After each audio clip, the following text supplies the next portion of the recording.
बिस्मिल्लाहिर्रहमानिर्रहीम। अस्सलाम वालेकुम। उम्मीद है आप सब खैरियत से होंगे। आज मैं आपके साथ IT 430 ई कॉमर्स का GDB 1 का सोल्यूशन शेयर करूंगी। ये इस करंट सेमेस्टर 2023 का फर्स्ट GDB है। इसमें जस्ट एक ही क्वेश्चन है, यकीन जाने आपके 5 से 8 मिनट लगने हैं और ये GDB आपका डन हो जाएगा। मीन्स कि बहुत आसान है, जस्ट आपको कॉन्सेप्ट क्लियर करने की ज़रूरत है। और बहुत इंपॉर्टेंट बात ये है कि इन GDBs की 2.5% वेटेज है आपके रिजल्ट के बीच में। असाइनमेंट की 3% वेटेज होती है और GDB की 2.5% वेटेज होती है रिजल्ट के बीच में। तो आपने ऐसा सोल्यूशन प्रोवाइड करना है कि टीचर आपका कहीं से भी कोई भी मार्क्स ना काट सके। देखिए, असाइनमेंट तो एक सेमेस्टर में 4 बार आती हैं, क्योंकि मिड से पहले 2 आती हैं और फाइनल से पहले 2 आती हैं। लेकिन GDB एक सेमेस्टर में सिर्फ 2 बार आता है, मिड से पहले 1 बार आता है और फाइनल से पहले 1 बार आता है। तो GDB के ज़्यादा फोकस करने की ज़रूरत है, क्योंकि फ्री के मार्क्स होती हैं। अगर आप इसे अच्छे तरीके से करें, अटेम्प्ट करें सही तरीके से, मैं आपको साथ साथ बताती जाऊँगी कि आपने इसे कैसे अटेम्प्ट करना है। तो मैं गारंटी देती हूँ कि आपके फुल मार्क्स आएंगे, कहीं से भी आपका कोई मार्क्स नहीं कटेगा। तो यूनिक सोल्यूशन प्रोवाइड करें, अच्छे तरीके से प्रोवाइड करें और ऐसा हो कि टीचर आपका कहीं से कोई भी मार्क्स ना काट सकें। और दूसरी बात ये कि मेरी आपको फेयर एडवाइस ये है कि अपनी असाइनमेंट्स को, GDBs को, क्विज़ेस को खुद अटेम्प्ट करें 5-10 मिनट प्रिपरेशन के बाद, क्योंकि इनमें जो क्वेश्चंस आते हैं इनसे रिलेटेड क्वेश्चंस ही हमसे एग्जाम में पूछे जाते हैं। फॉर एग्जांपल, जैसे कि भी आपने IT 430 का क्विज़ किया है, तो उसके बीच में जो क्वेश्चन आया है, मतलब MCQs आया है, तो क्या होता है, कभी उसकी डेफिनेशन 3 मार्क्स के क्वेश्चन में दे देता है, या कभी उसकी वर्डिंग चेंज करके वही MCQs दे देता है, या उसी टॉपिक के अंदर से दे देता है। तो आपने बस सब्जेक्ट बहुत आसान है, जस्ट थोड़ा सा फोकस के साथ पढ़ें। मैं इंशाल्लाह कोशिश पूरी पूरी है कि आपके साथ इसकी मिड टर्म प्रिपरेशन की वीडियोस भी शेयर करूं और इसके कुछ जो करंट पेपर्स आएंगे वो भी आपके साथ शेयर करूँ। ओके, स्टार्ट करते हैं इसको। इसकी लास्ट डेट 2 मई है, 2 जून है इसकी लास्ट डेट। और इसका टॉपिक जो बीच में आया, client server side processing of data. GDB में ना मार्क्स थोड़ी, जो चेकिंग होती है ना, थोड़ी सख्त होती है, क्योंकि असाइनमेंट हर स्टूडेंट की, मतलब कुछ ना कुछ स्टूडेंट्स की चेंज होती है, कुछ स्टूडेंट्स की मतलब ऐसे कर कर आती है।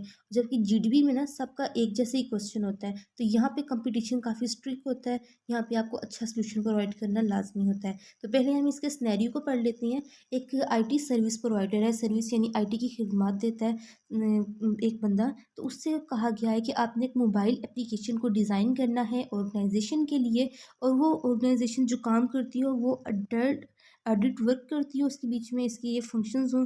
और दूसरा ये कि वो बिजनेस रूल्स को, यानी जो बिजनेस कारोबारी कवानीन उनके ऊपर इम्प्लीमेंट करवा सके, उनको नाफिज करवा सके। This organisation has centralised environment. इस ऑर्गेनाइजेशन का मरकज़ी माहौल है, but also performance optimization is considered able dealing with large data set and complex computation। लेकिन परफॉर्मेंस की इसलाह भी बड़े डेटाबेस या जो कम्प्लेक्स कंप्यूटेशन से निपटने के लिए काफ़ी है। Client servers, client side processing and server side processing are two different approach for handling the data in web application। अब ये दोनों ने अप्रोच बता दी हमें कि या क्लाइंट साइड ले लें या फिर आप सर्वर साइड ले लें। ये दो अप्रोच हैं जिसके ज़रिए हम इस एप्लीकेशन के अंदर जो डेटा उसको हैंडल कर सकते हैं, संभाल सकते हैं, कंट्रोल कर सकते हैं। अब आपको जो क्वेश्चन उन्होंने दिया कि आपने इसके ऊपर से कौन सी सूटेबल है, वो आपने उसको डिस्कस करना है, अपना पॉइंट बताना है इसके ऊपर। देखें, आपने इसको GDB के ऊपर जो मेन बातें होती हैं मैं आपको बताती हूँ कि आपने अच्छे तरीके से इसको लिखना है। फ़ॉन्ट साइज इसका 12 हो, जो इसका फ़ॉन्ट स्टाइल हो वो टाइम न्यू रोमन्स हो, ब्लैक और ब्लू इंक आप यूज़ कर सकती हैं। जब आप इन चीज़ों को फॉलो करेंगे ना, इंशाल्लाह आपके पूरे पूरे मार्क्स आएंगे। और याद रखिएगा कि GDB के मार्क्स फ्री के मार्क्स होते हैं। जब हमारा रिजल्ट आता है ना, तो हम कहते हैं काश हम इतने से नंबर और ले लेते तो हमारा इतना अच्छा CGPA आ जाता, तो बाद में पछताना ना पड़े। अभी से इसे अच्छे तरीके से कर लें। ये इसका सॉल्यूशन है।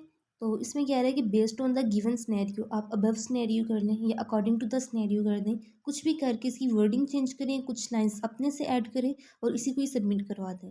The most suitable approach for the organisation would be server side processing. कहता है कि जो ज़्यादा बेस्ट है, ज़्यादा सूटेबल है, मुनासिब है ऑर्गेनाइजेशन के लिए अप्रोच, वो है वो हो सकती है server side processing. Since the organisation deal with edit work and complex computation, as server typically have more processing power and resources compared to the mobile devices।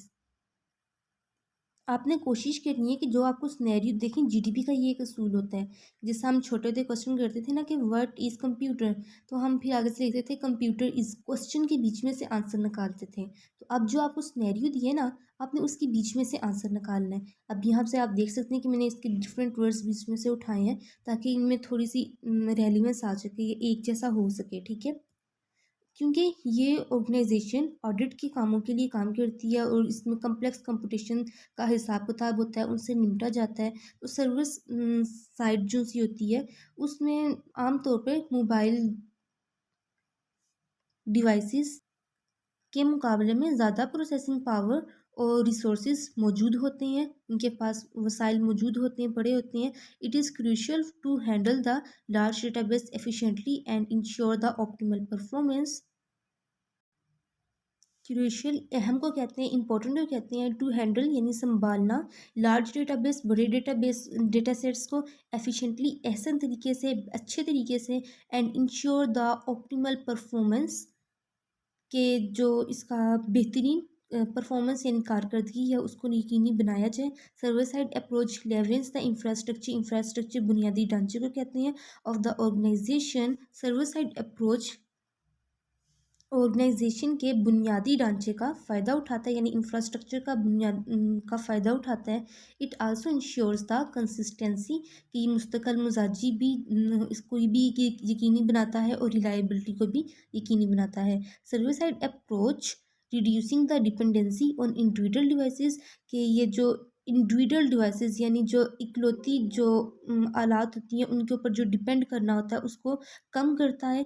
Server side approach, by adopting this approach the organization can provide a responsive, इस approach को adopt करने से, अपनाने से organisation एक responsive और interactive user का experience provide करती है, कि जब वो जो डेटा सेट्स है उसको अच्छे तरीके से हैंडल कर रही हो और कम्प्लेक्स कंपटीशन को भी अच्छे तरीके से उनके साथ भी निमट रही हो।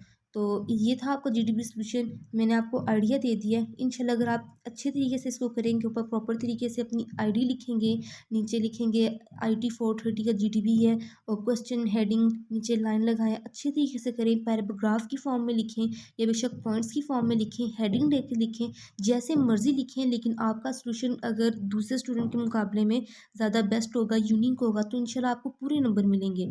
और मेरी पूरी कोशिश है कि मैं आज या कल में ही आपके साथ इसकी मिड टर्म प्रिपरेशन की वीडियो भी शेयर करूँ, चाहे वो MCQs की फॉर्म में हो जाए, चाहे हैंडआउट्स की फॉर्म में हो जाए, और करंट पेपर भी इंशाल्लाह लाजमी आपके साथ शेयर करूँगी। तो कोई भी बात समझ में ना आए तो कमेंट्स में लाजमी पूछिएगा, अपनी दुआ में मुझे भी याद रखिएगा, और नेक्स्ट वीडियो में मिलते हैं। अल्लाह हाफिज़।